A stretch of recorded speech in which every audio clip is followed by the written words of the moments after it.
Hi there, and welcome to the Skylight Books author reading series. If you'd like to learn more about us and our many upcoming author events, please visit skylightbooks.com, where you can browse our inventory, buy books, and join our Friends with Benefits Club. You can also follow us on Twitter, Tumblr, and Facebook. To speak to a real live bookseller like me, please call 323-660-1175. Thanks for your support, and enjoy. Tonight we have Scott Esposito discussing his new book, The Doubles, with Rebekah Weikel. Scott is the author of 4 books, most recently The Doubles. He is a frequent contributor to the Times Literary Supplement and the San Francisco Chronicle, and his work has appeared in Bomb Magazine, Tin House, and among others. He was a finalist for the 2014 Grey Wolf Nonfiction Prize. Rebekah is a writer and editor living in Los Angeles. She founded Penny Ante in 2006, publishing titles under the imprints Success and Failure series since 2012. The Doubles is part memoir-through-film, part inquiry into the effect art has on our lives. It's a passionate, exquisitely written examination of 14 films that have made him. Retelling 1 film per year and covering 20 years of Scott's life from 1996 to 2016, The Doubles shows the development via film of a critical intelligence and a maturing human being. So please help me welcome Scott Esposito and Rebekah Weikel.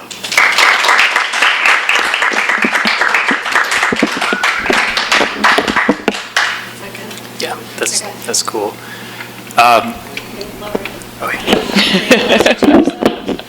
Cool. I think we got that all figured out. Oh yeah, thank you for that nice introduction, and thank you to Skylight Books for hosting. Thank you to you all for coming out to spend your Wednesday night. Sorry, I'm losing track of the days. It's been a long day, and of course, thank you to my friend Rebekah Weikel for agreeing to spend her night asking me questions about my book, which is a very generous thing to do.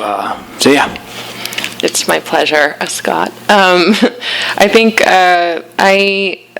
I'm really happy to be here, too. I'd like to just start by saying Scott and I met.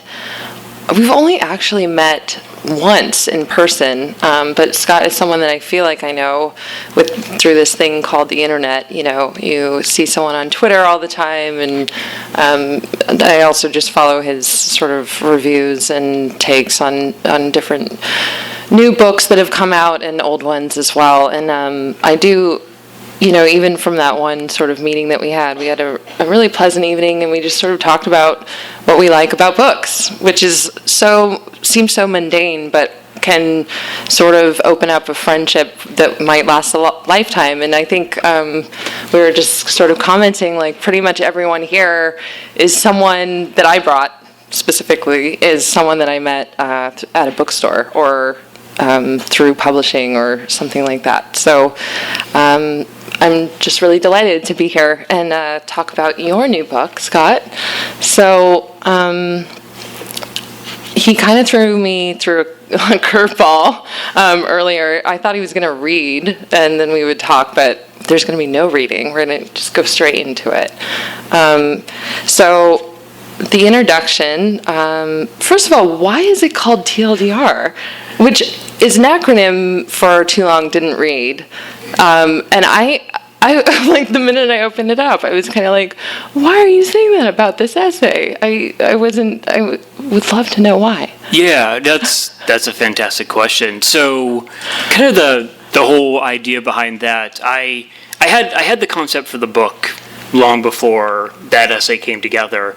And basically I thought, okay, I'm going to kind of retell these 14 films. It's going to cover 20 years of my life, and that's going to be the project. And so I did that, and I felt like I wanted to kind of have an opening statement, like stuff that is very implicit in the essays and that you could probably get out of reading the book. I wanted to make that very manifest, just kind of put it out there. You know, this is kind of why I'm doing this. This is what I think about film.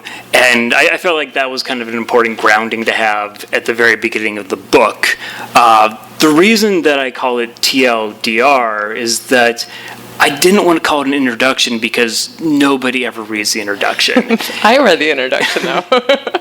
So I was thinking, like kind of conceptually, like, how does this fit into the project in a way that it's not an introduction, but it's still kind of part of what comes after that essay. So I kind of thought, okay, like at first I was like, maybe I can make it like, these are the previews or something like that, but that just seemed a little corny and not totally like a great idea. So I thought, okay, like I'll call it TLDR. Like this is kind of the distilled essence of the book. And if you don't want to read the whole thing, this is just kind of what it all is right here at the beginning. Okay. So that was where that is. You know, it's just basically the internet acronym reappropriated to my book. Got it. So recently you said in an interview, and I'm going to quote you, you said, "There's no doubt that film is the major artistic medium of the modern era, but that there's no doubt that a lot of what makes books indispensable will never, ever be possible in a movie.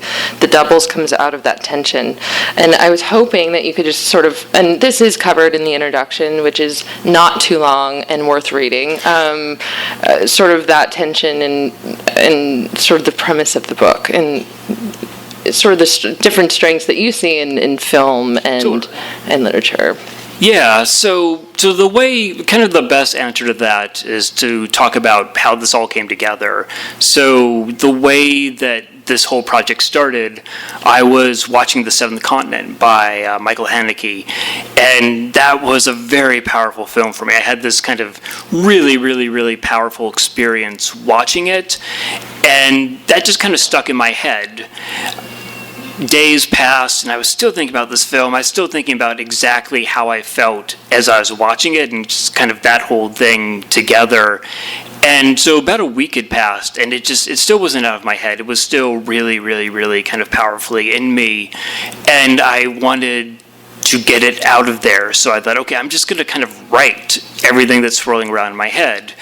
And so I did that, and in maybe like an hour or something, I'd written about 2,000 words, which, if you know me, is a completely ridiculous number of words to write in 1 hour. It just kind of came out fully formed, which never really happens for me. And it was like a whole essay about this film and why I couldn't stop thinking about it. And that was kind of a revelatory moment for me. I was like, okay, like this has had a really profound impact on me, and I've just kind of witnessed just how much it's gone into my head. There must be a lot of other films that have also had this impact on me. So that was kind of the genesis of the project, and I thought, okay, what if I tried to find like a whole bunch of films and space them out, and I could retell them, and kind of look at what exactly from this medium has gotten into me over my lifetime. And that was how I really began to think of myself as a film person. I never really thought of myself as a film person. I watched film like everyone else, but I never really thought I'm a film guy. And kind of as I was doing this, I was like, wow, like I've been so reliant on this medium, and it's kind of been with me in so many pivotal moments. And I actually am really fascinated by this process and how films are made and this and that. So that was kind of the film part that you're talking about.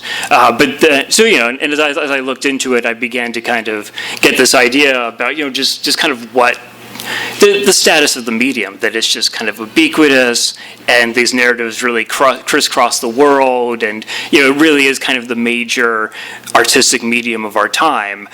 So I began to kind of think of myself as someone who writes weird, obscure books and essays, and how do those two equate? Like, on the one hand, you have film where millions of dollars go into it and millions of people see it on the opening weekend, and that's kind of how people absorb film. Then you have books where, like, if you sell 10,000 of them, it's like a minor miracle, and it's a very different kind of way of interacting. So I began to kind of think about those tensions and what it was that I was somebody who appreciated both of them and wanted to think how both of them had kind of existed in my life. So that was kind of a few of the things that come out in the first essay, and also just the tensions that were kind of guiding my interactions with these films as I did write the rest of the project. Right. And so was there any sort of criteria that the films that you included did they have to pass a certain test or anything? Because, I mean, one thing that really interested me about Scott, I mean, looking over sort of the things that he's interested in, and like he wrote a book about Ulipo, and he even some of the films that are included, there's like Russian Ark, which is, one continuous shot. There's the Lars von Trier film, The Five Obstructions, which, is kind of about rules and constraints. And you are very interested in sort of these techniques and systems and how they sort of play into our creative practice and might like elevate something to a higher level. So I was kind of curious, one, was there a criteria, and two, did you have any other like sort of systems or rules in terms of how you mapped out this book? Yeah, well, it's interesting that you kind of seize on Russian Ark and The Five Obstructions, the Lars von Trier movie, which is all about constraint and art, because it was really kind of the other way around. It wasn't that I was fascinated by Aleppo that I started to see those movies. I saw those movies, and they really kind of turned me on to these ideas about using constraint in art, or having these kind of weird limitations that pushed you. So Russian Ark is like a 99-minute film that's just one shot, which is a completely ludicrous thing to do as a filmmaker. And just kind of seeing where that goes, and kind of those forms of experiences, I think, were what kind of primed me to really embrace things like Aleppo books, which I hadn't really read much of at that time. I don't even think I knew what Aleppo was when I saw the Lars von Trier movie for the first time. So that was kind of where that came from. And as to the criteria, basically it was just, I wanted to pick one movie per year. So it covers 20 years of my life. There's 14 films, so I skip a few years. But I only wanted one per year. But that was really the only criterion that I can name. I think the other criteria, they're just very subjective. They're just kind of things where I felt like there's something here, something that I need to explore. And the ways that kind of came out in terms of when I was looking back at films, I wanted to know what films could I remember, where I was sitting when I saw this, how the seat felt, or what was going on in my life at the time I saw that film. And I feel like if you can remember all that atmospheric stuff about a particular experience, be it a cinematic experience, a literary experience, a museum experience, whatever, you've created a really strong memory there that you have all this stuff attached to it. So to me, that's kind of an indication that there's something there in this experience that you're probably holding on to that you may want to look at a little bit further. So I was thinking about stuff like that, but it was also just, what really hit me? Like A Clockwork Orange is in there. And I remember when I watched that, it was just like nothing I'd ever seen. It was so kind of overwhelming. So, of course I'm going to write about that. That opened up a whole new world to me. Or Capturing the Freedmans. And that's just such a horror story as a movie. It's just so grotesque. And I remember kind of at the end of it, I was like, oh my God, what did I just see? So, that's such a strong reaction. You have to want to delve into that. Mm-hmm. So did you, we were talking, we saw each other before and we were sort of chatting. You sort of mentioned, we were talking about sort of how all the essays feel connected in some way. Did that come at the end of this is a writer's question, but did that come at the end of finishing all the essays, or when you fine-tune them, did you fine-tune them all together, or did you go one at a time and then they just sort of seem to fit, or how did it come together? Yeah, that was I guess that was kind of the weird, or if we want to say mystical thing about this whole process. I was just kind of picking films and just kind of using this dead reckoning, this feels important, I should write about this, but I wasn't really thinking about artistic statements or plot or theme or any of that stuff. I was just kind of really going this seems like a film that there's something here. But then, as you're saying, all these overlaps are in the book, but they really kind of came out in the writing process. I I would be writing about one film, I'd be like, wow, I say something very similar about this other movie, or that really kind of mirrors this scene that I talk about down the line. But that was all kind of like in the process, just very serendipitous. So it felt a little bit like there was some kind of force guiding this whole process, and I was just kind of participating in whatever was making me choose these films that had all these kind of serendipities and overlaps with them. Right. Well, I think, just knowing a little bit about you and your taste and things, I think maybe the guiding force is your taste, because as I was saying it before this, I think that, which is something he writes about in here, his father worked for NASA, and from like a very young age, he had an interest in the stars and sort of had this sort of cosmic wonder and interest in these like very large questions that, as a child, they're really hard to fathom. And I think that maybe films sort of opened up that world to you. You know, like you start here with A Brief History of Time, and I wonder if I'm not sure where I'm going with this question, but maybe if you could talk a little bit about sort of like how your youth and like who you are today sort of corresponds with, like, I mean, do you think that you would agree with that your sort of, you know, your father's, wow, I just suddenly lost my brain. If like your father working for NASA and you're sort of, you know, like how can you just talk about a little bit? Sure. Remember we were talking about like an hour ago. Just talk about it. I think I see where you're going with it. Yeah. So the first film in the book was a film that I saw in 1996 when I guess I was 17 years old at the time, and it's A Brief History of Time. So this is of course the book that Stephen Hawking wrote about just kind of all the mysteries of the universe. You know, where does the Big Bang come from? What are black holes? What is the end of all creation going to look like? And what is science's understanding of all this stuff? And so that was a book that I was really fascinated by at that age, and that I read. And you know, it very clearly is a reflection of my upbringing. I have to acknowledge my parents. They're right over there. Hi, Mom and Dad. They're in the audience. My father is a scientist. He works at the Jet Propulsion Laboratory, and he sends spacecraft out to the planets to see what's going on over there.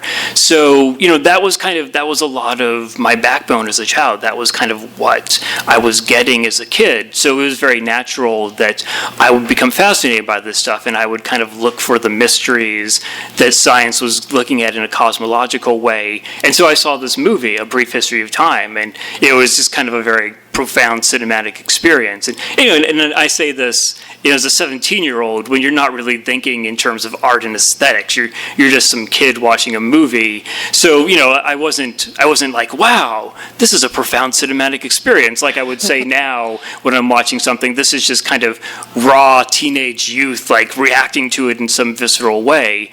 But all the same, like I did remember that experience, and I did remember watching that movie very deeply, and it was really kind of one of my first experiences when I connected with something that felt mysterious and something that felt incomprehensible, and you know, things that just we couldn't explain. And that was a really profound feeling for me, and something that I wanted to really follow through life. And so for a number of years I thought I was going to do it in a scientific way. I thought I was going to become a scientist too and learn about mysteries that way. But then kind of my life took a turn, and I began to go more toward literature and film and those sorts of things. But it still very much feels to me like it's all about this mystery that I first encountered in The Science of the Stars, instead of, you know, in Kafka or Beckett or what have you, which I think also creates an equally profound mystery about kind of what we're doing here and what life is all about. And that, you know, that very clearly is why I react to those books so strongly.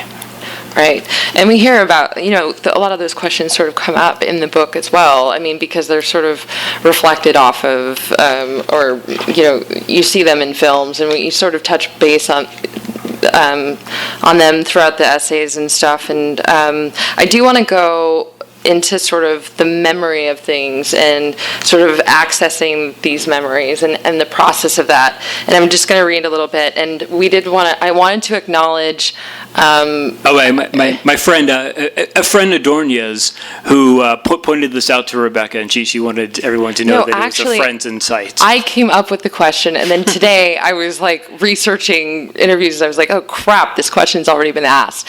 And then I realized that the excerpt that the guy sort of supported his question with is much better than the one that I picked out. So we want to acknowledge him right now. Thank you. A friend. Oh, a friend. Okay, we're not going to say his name. No, I always go through this when I say a friend's name. He's Mexican. It's EFREN. It sounds just like a friend, but he's a friend. Oh, okay. My bad. Okay. Well, thank you. And this always happens, so you're not the first one. Okay. Well, thank you so much. A friend. I'm going to go ahead and read your excerpt here. I have learned that memories are a little like an old book that's increasingly filled with falsehoods as you read its sentences. Science now says that whenever we access a memory, we're physically changing its fiber. The result is that cherished memories become less precise with time, not more.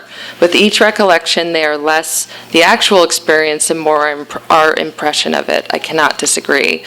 And, this is just something that I've always been interested in. And as you know, we have a person in common. Janice Lee wrote a book called Reconsolidation, which sort of is about like the reliability of a memory and sort of what happens to a memory over time. And I thought that this was just a really interesting point in this. It's like you're going back in time and talking about these firsts, like the first time you saw an X-rated movie, which was like A Clockwork Orange.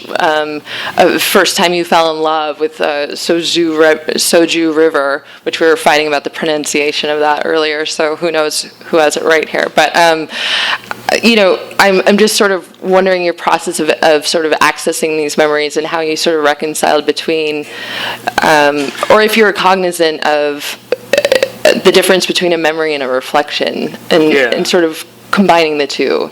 Yeah. So kind of the idea that you're talking about there, I think the first time that I really saw it stated, and it's a quote that I place into the book right after the part that Rebekah read. So Borges's father, also Jorge Borges, Guillermo Borges, told his son one day that he kind of had this thought, and he's like, when I think about a memory, I'm not really thinking about the memory. I'm thinking about my memory of the memory.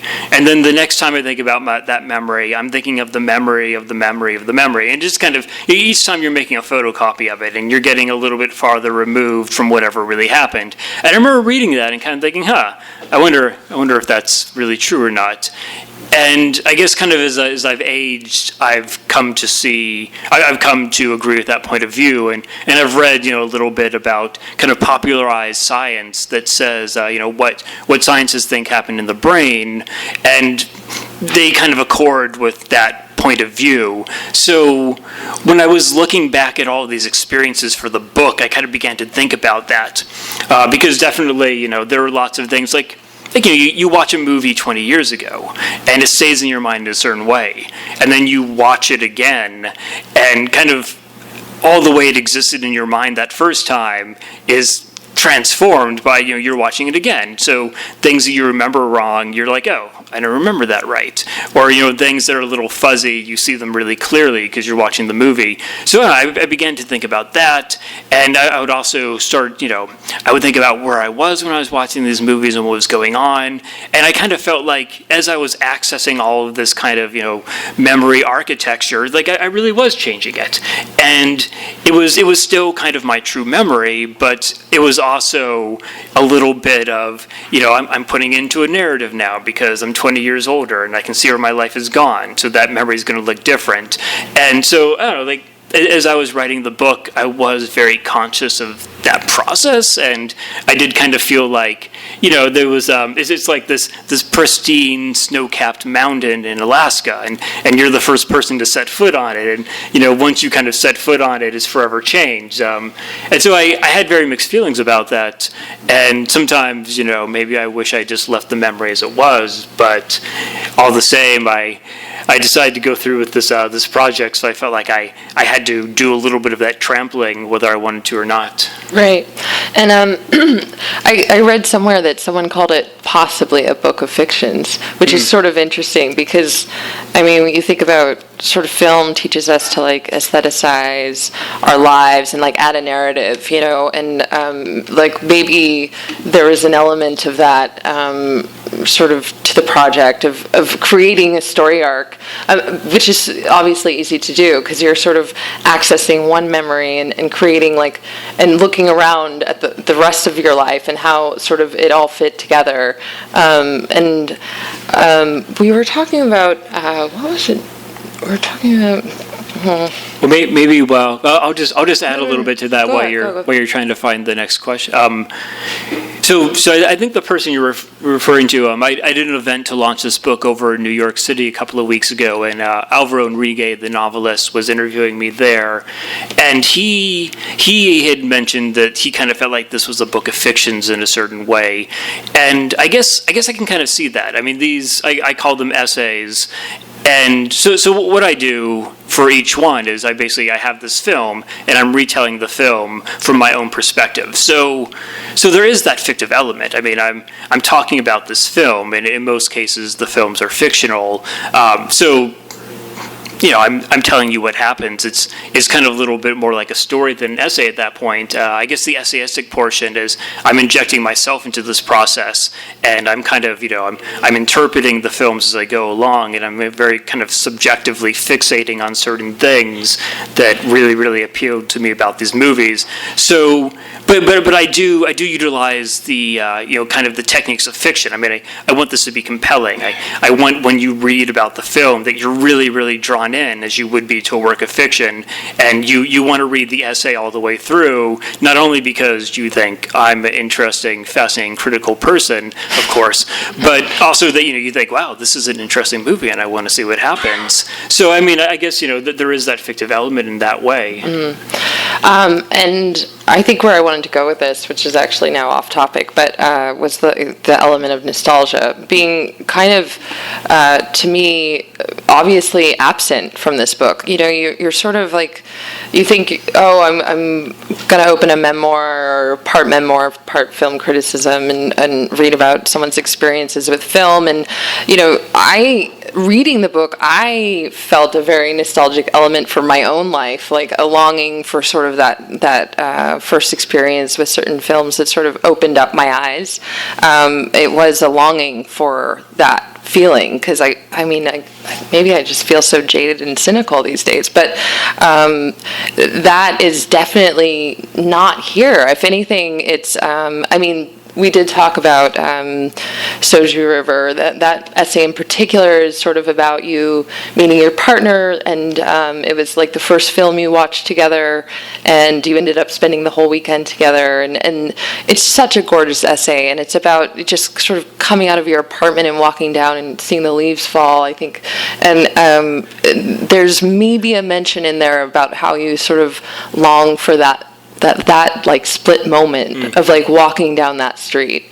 But if anything, this is sort of a book about being very in the present and sort of being a telling of how these films made the author who they are today. And I feel like it's not something that's sort of like is just so attached to the past, and that was actually really refreshing, because I think that like so many people sort of romanticize the past, and if anything, it's kind of this.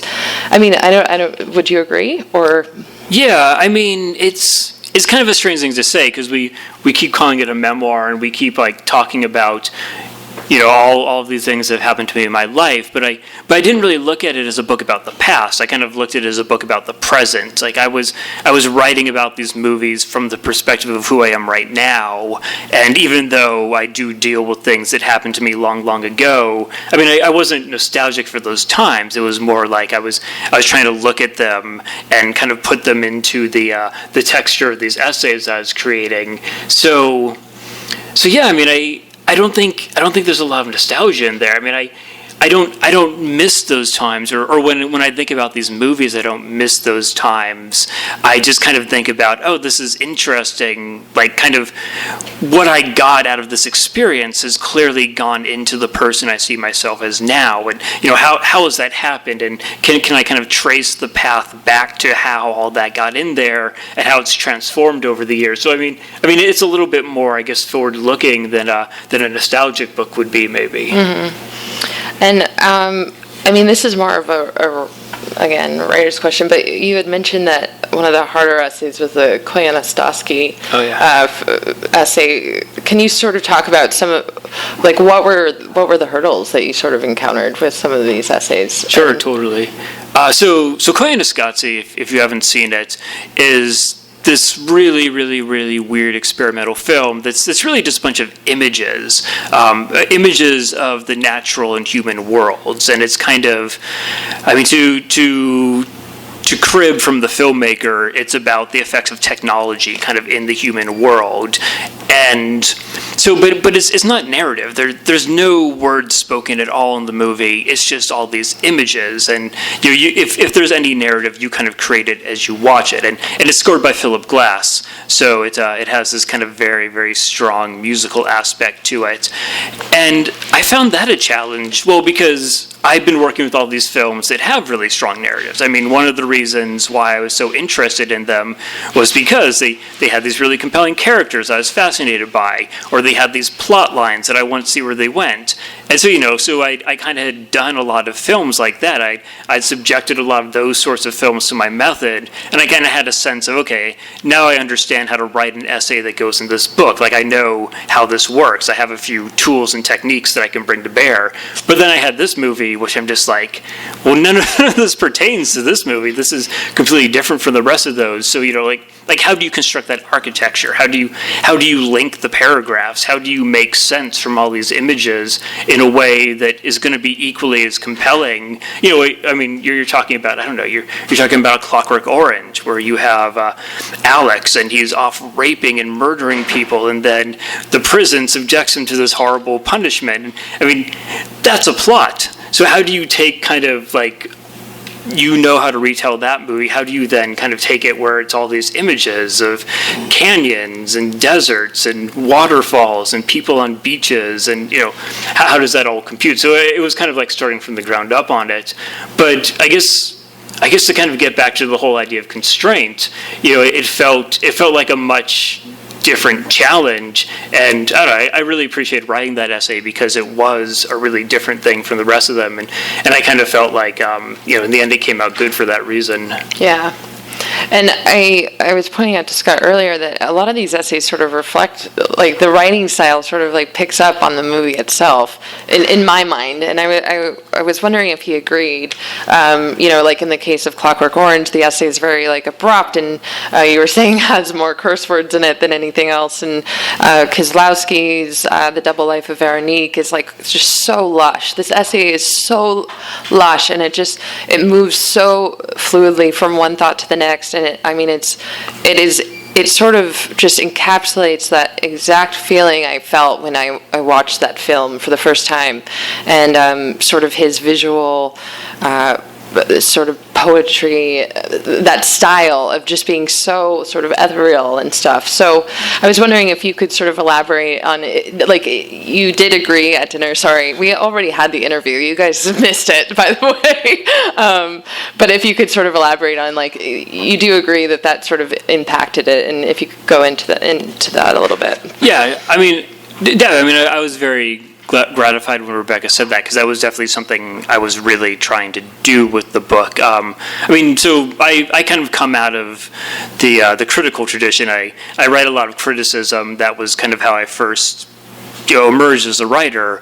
And one of the things that I'm always really kind of fixated on as a critic is kind of the experience of work. I use the word phenomenology a lot. Like, I want to kind of give you the phenomenological experience that I'm having as a reader or viewer or whatever of this art. And to me, that's a really important part of criticism. Like when I'm kind of trying to persuade you that a book is important, I don't want to give you arguments. I don't want to give you rhetoric. I just kind of want to put you in my shoes and let you see it through my eyes. And I think that's the best argument that I can give you for a piece of art. So that's kind of my foundation as just someone who approaches the world of art and literature. And so when I was doing these, that was very important to me. I mean, I didn't just want to tell you about the film. I wanted you to really feel what I was feeling as I was watching this, and to kind of represent that experience of the film in the essays. So I try to bring a different voice to each one to reflect that and to make them all really, really distinct from one another, because I want them to reflect the material. Mm-hmm. Well, that really comes across. And I don't know, maybe soon we'll open up for questions in the audience, but I do have sort of a very neat and tidy conclusion question, which is, this film is so much about how film sort of changed your life. And I'm wondering, sort of now that all these thoughts are sort of on paper and the book is complete and out, I mean, do you sort of feel changed from the experience of putting this book out in any way? Or, go ahead. There's no more. No, I mean, definitely. I mean, so kind of one of the things I think that came out when we were talking before the event was, we both really reacted to some of these movies. Like there's Capturing the Freedmans, which is about this guy who is accused of being a pedophile, or there's The Seventh Continent, which is about this family that kills themselves. And we were kind of saying, why are these films so profound for us? Why are we reacting to these things? And I think that was one of the things I wanted to find out when I was writing the essays, like, why have these films been so powerful for me? And so, I didn't know that going in. I just knew that they felt powerful. So I think if I've done my job as the writer of this book, I've kind of learned something. I've come away with things about that, and kind of just putting that process on the page, I think, is the most compelling thing that I can say about those films for someone who might want to know what I think of them. So definitely it changed me. I learned a lot about myself. I kind of came to conclusions about things. I learned about my aesthetic feelings about film. I mean, there was definitely a lot of that, and there should be, and not just for this book. I think for any kind of serious, at least when you're talking about nonfiction, for any kind of serious essay endeavor, you should have those kinds of moments, or else you're just kind of giving a canned speech and you're just kind of saying what you already know about things. Right. I feel like I could go on, but I have no idea what time it is or anything. Has it been like 3 hours or like 20 minutes? Is it 20? Oh. It's been about 40 minutes. Okay, maybe should we open up for questions? It's a good time. Okay. Does anyone have any? Oh, Tosh. There you go. The films you saw that you write about in your book, did you see it in a movie theater, or did you see it on video or on computer? Oh, that's a great question. That was actually one of the things that it kind of came about serendipitously, but I really appreciated. There's a real diversity of cinematic viewing experience in here, and I really kind of appreciated that. I mean, so we have like A Brief History of Time, which I saw on my parents' living room floor. There's A Clockwork Orange, which I was in a dorm room for. There's a Suso River, which I do discuss this in the essay, was in one of the greatest kind of movie houses of the Bay Area, which is no longer a movie house. There's Boyhood, which I saw on a plane. The Lars von Trier one I saw at a film festival. Some of them I've watched them on my computer. The last one, Terrence Malick's Voyage of Time, was on an IMAX. And I really kind of appreciated all the different ways you can see film and how that does really affect your experience. I mean, I watched Boyhood on a plane, for God's sakes, and if something can be that compelling and revelatory when you're kind of looking in the back of the passenger in front of your seat, I mean, that's probably a really good movie. But then again, if I had seen that movie, on a big screen in the theater, that could have been a whole different experience. So I mean, I definitely did kind of try to draw on that process a little bit as I was thinking about how I had experienced these movies. You also sort of talk in the book about how people in planes. There was like a study that more men admitted to crying in films, like if they saw them in planes or something, and that they have heightened emotions. Yeah. I mean, basically, kind of the study, like kind of the direction this was going. I mean, maybe study's too much of a word. I think Virgin Atlantic like surveyed their passengers or something. But there was some kind of analysis, and they concluded that people have like very heightened emotions on a plane, and I think it was something like more men cried than would normally cry. And I was thinking about this, and I was thinking, when I watch movies on a plane, they always really get to me. I mean, they could be these really awful, cheesy movies, but they really kind of get there. So I began thinking about, like, maybe it is really different on a plane, and maybe you do have this whole different kind of aesthetic experience. And I did begin to bring that into Boyhood, because some of those scenes really affected me as I was watching this thing. Right. Well, this info was BBC. When we are flying in a plane that high, we do tend to be more emotional. We do tend to be more teary because of the oxygen, the pressure. Right. Affected, so everything is higher. Yeah. No, I mean, I definitely believe in that, and I think of that as okay, like one probable explanation of why. But then I also started kind of thinking, every time I fly, I kind of think about death, and I don't really think. I mean, it's true, and I don't really think I'm going to die in a plane crash. That's very unlikely. But something about kind of doing that just kind of puts me in a different space. And then there's all that security, which just makes you feel anxious, even though you've done nothing wrong. And so I kind of thought, okay, maybe like there's this whole kind of combined effect of all these different things. And and when else do you watch a movie when you're like kind of subjecting yourself to all these kind of existential and physical obstacles? So I thought it was an interesting thing to look into for sure. Have you watched Boyhood again or any of the movies and been able to recreate the kind of feelings that you got from watching them the first time? Yeah, I mean, there's a couple of them in the book, the Seventh Continent being one that I didn't watch again, that I just kind of did from memory. But most of them, like, I got the DVD and I watched them many more times than anyone should watch a single movie. And that was kind of, I guess what we were talking about before, kind of, crushing that initial experience, because once you've I had this, as you said, I had this beautiful experience with So River in 2003, and I've watched that film like dozens of times, and so it just kind of changes that. But I really wanted to describe certain things to a very precise degree, and I really kind of wanted to get the ins and outs of the plot so I could, have a sense of how I wanted to portray it. So I felt like I really had to watch the movie, to that extent and really get to know it really well in order to do the project. Any other questions? I have one. Maybe this is going to be awful to end on if it's the last question, but somebody has to think of a question. Yeah, like while I'm talking, think of a question. Maybe from the parents. Let's put them on the spot.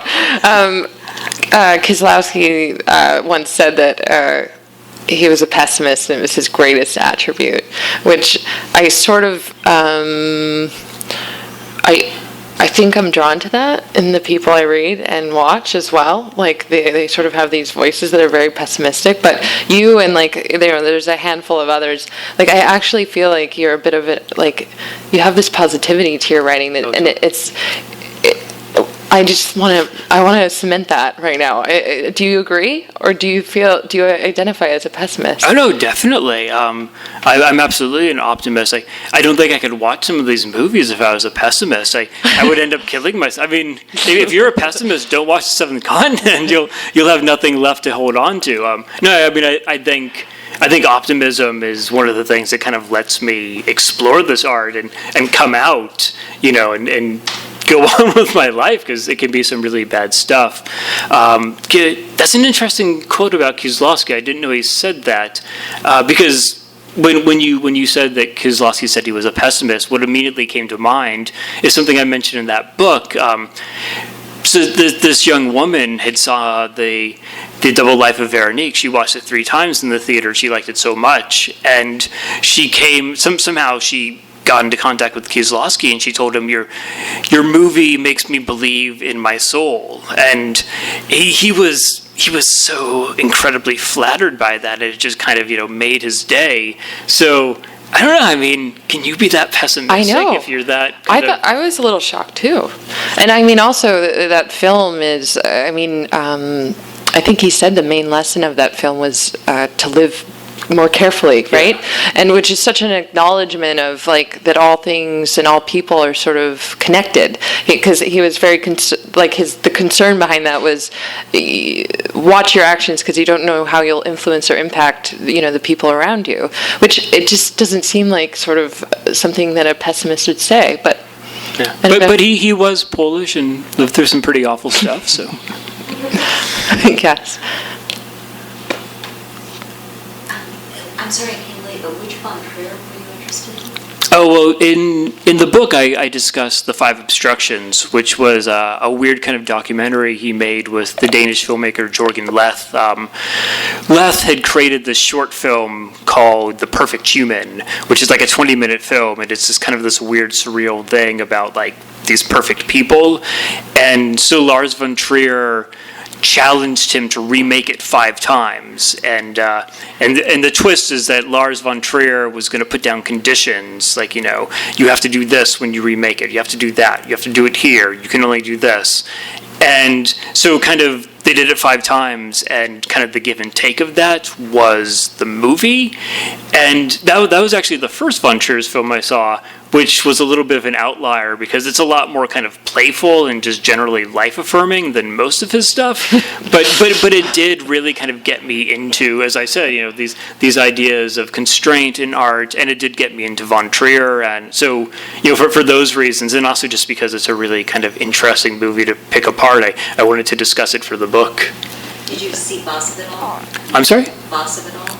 It's a light comedy he did on hypercapitalism. Oh no, I haven't seen that one. I should watch it because I watch all the really depressing ones. It's great because if you really are into von Trier and you see this film, you just begin to like your head explodes because it's like, yeah. But I will say, just kind of as to make one more statement about von Trier, the thing I didn't get to write about, but that I think is probably my favorite thing of his I've ever seen, he did this series for Danish television called Kingdom that kind of takes place in this hospital, and it's kind of brilliant, and it's hilarious and macabre and everything in between all at once, and I really loved it. But it was like it's like 2 seasons of like 14 hours each, so that would just be a crazy thing to try to write about for a book like this. What did you think of Antichrist? I found it a little overplayed. I thought we could have reeled it in a little bit. It wasn't quite. It wasn't. Among other things. Any other questions? Sorry. I'm also watching Encounter. I had a question about kind of like doing like kind of like the dynamic. I feel like in writing about film more so than other art or even other books that you have to kind of contend with like science, right? I don't know. I was thinking about you like talking about like a brief history of time. That like there's a certain kind of at what point does like watching a movie, there's a certain science to how you should watch a movie, how a movie is made, what that movie is about, that you have to understand a little bit, but then at a certain point writing an essay it becomes like an art. Right. I was really curious about that tension between those two things. Yeah, I mean that's something that really fascinates me. I mean I love all that part about film, and one of the things I really enjoyed about the project, like I really immersed myself in just kind of how a film gets made, and and how I don't know how shots come together, how things work in the editing room, how kind of sound in film works, which is its own kind of amazing world. And I mean, and I like that stuff in fiction too. Like I love to kind of take apart how how stories have their effects or how things, just how these things all work. But I kind of recognize that that's not the most interesting thing for everybody. So I don't know, like that was kind of one of the tensions, I guess. Like I definitely am activated by that, and I feel like it can open up certain aspects of these films that wouldn't be opened up otherwise. But I also just wanted to make these really just kind of compelling, fun essays to read. So I would use it if it was serving an end, or if it wasn't crazy long-winded. But then there's a lot of things that you just kind of when you're making a movie, you leave on the cutting room floor, or like there's a rule that all blockbusters have to be under 2 hours because you can't entertain people for more than 2 hours. So there's always a lot of stuff that you leave out when you're making a film because you can't put it all in. And I felt the same way with these essays. There's lots of stuff about these films that I would have said, but they didn't fit in anywhere, so I just had to take them out. Can I ask one more question, guys? Sorry. Wait, I did want to ask you about the title, because this was like the first book I read in a really long time that when I finished it, I kind of felt like it was the perfect title. Like, it was so aptly titled because there's so much about doubles in here, and it can be unpacked in so many different ways. So I was hoping you could just talk about that briefly, and then we could wrap up. How about that? Okay, really briefly. I have a really kind of good answer to this question, so this will be fast. As I was getting close to the end of the project, I thought I have to title this something. What am I going to call this? And I realized that a lot of the films in here rely on pairs. There's Jorgen Leth and Lars von Trier in The Five Obstructions. There's the two Veroniques in The Double Life of Veronique, and there's just like a lot of doublings in these and even movies. In like Three Women, that's three, but you have sort of these women representing like maybe one psyche. Like it's just a lot of sort of and they do pair off throughout the movie, right. and there's also kind of the doubling of the male and female gender in there. Right. So I began to think, okay, well, this is like a motif that runs through this whole thing, and then I kind of began to look in terms of like I was creating doubles of these movies because I'm creating my version of them for the book, and I kind of thought about myself as this double to just kind of film in general, and I just began to think of like in these binary pairs. It's a little Hegelian, I guess, just like you have these two things that interact really powerfully, and they kind of egg each other on, and you get into places that you never thought you would be. So it just seemed like a really good motif to kind of carry the whole book. I agree. Well, thank you very much, Scott. Thank you, Rebekah. That was wonderful, and thank you all so much.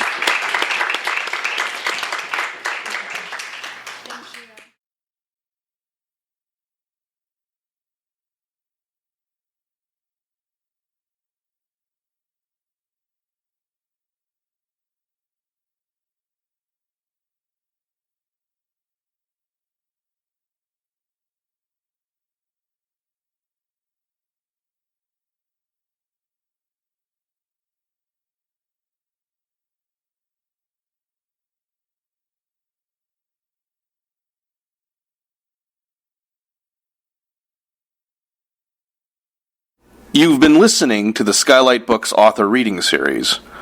Don't forget, you can listen to this and all of our other great podcasts at skylightbooks.com. Thanks again for stopping by, and we hope to see you soon.